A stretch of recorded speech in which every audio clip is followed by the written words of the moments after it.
As we continue on a Friday, I'm Marlon Bowling with you, watching the grain markets, and wow, it's having a hard time really getting its feet under it here on the grain side. Let's take a look here at our corn board with our quotes provided by Bar Chart. And on the corn, we'll go with that July contract today.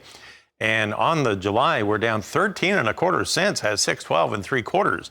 Now the nearby May is down 6, but that is going into delivery next week, so everybody's kind of getting out of that one. July down 13.25, and new crop December corn down 6 3/4, and now down 7 at 550.5. Now consider the July 6.12, December 550. Now we'll talk about that here in a little bit. On the soybeans, rather, we'll go with that July contract. Now we're down 17 cents at 1451.5, and November down 18 at 1282.5. In the wheat, we'll go with July Chicago wheat first.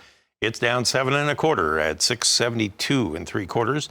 In Kansas City wheat, that July contract is worth $8.15 per bushel. That's down 11 3/4 cents right now. And spring wheat, we're down 7 cents there too in July. We're at 8.48 1/4. We're 12 cents off of our overnight high, and well, basically on the low of the day here right now. Well, to talk about it, let's welcome aboard Joe Lardy. He's with CHS, and he's in the Inver Grove Heights, Minnesota. All right, interesting stuff. A lot of weakness here, Joe, in the grain trade. And I don't know if there's a lot of grain moving to town. And I don't know if the spring wheat acres are going to be able to get planted like maybe the market thinks they are. But from your perspective in the northern part of the country, how do you look at it?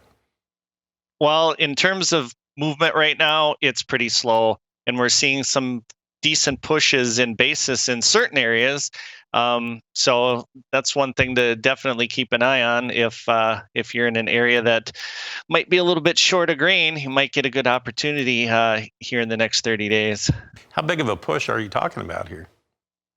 Some places are 10 to 25 cents, depending on how tight the market is. But yeah, there are some good pushes being seen out there right now. Okay, so now you're up in the northern part of the country. What are you hearing about the progress on getting spring wheat put in? Because last time I checked, the Dakotas and Minnesota had really hardly even started yet.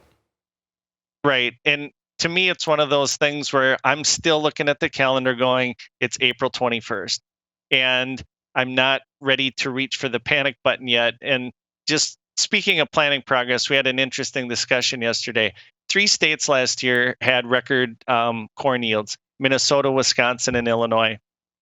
Last year on May 1st, the amount of corn planted in Minnesota was 0%, Wisconsin was 1%, and Illinois was 7%. So you can plant, you could have nothing planted May 1st and still get a record yield. So, a month from now, if there's nothing planted, it's a different story, but I'm not worried yet.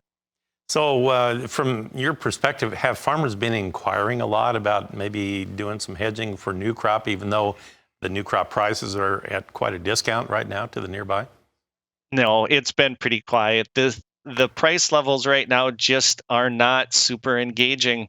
And just given the time of year, I think people's focus is getting ready to get that crop in the ground. And with kind of a sad price action on the board lately, they're just not engaged in the risk management side of it. You would think maybe somebody would be looking at, $5.50 corn isn't really nothing to sneeze at. You would think some folks would be looking at that and then maybe offset it with some calls or something in case it does run away this summer. Yeah, we do have some people that are taking advantage of some options. Volatility is pretty cheap right now. Yep. And so that seems to be a more popular play for some of the deferred stuff. Interesting stuff. All right, but you do say the basis is really getting pretty firm in some areas there. I appreciate all the information there, Joe. Good to visit with you again, and you have a good weekend too. Joe Lardy with us. He is with CHS in Inver Grove Heights, Minnesota. We'll come back in a moment, and we'll get you updated on our livestock trade right after this. Come on back.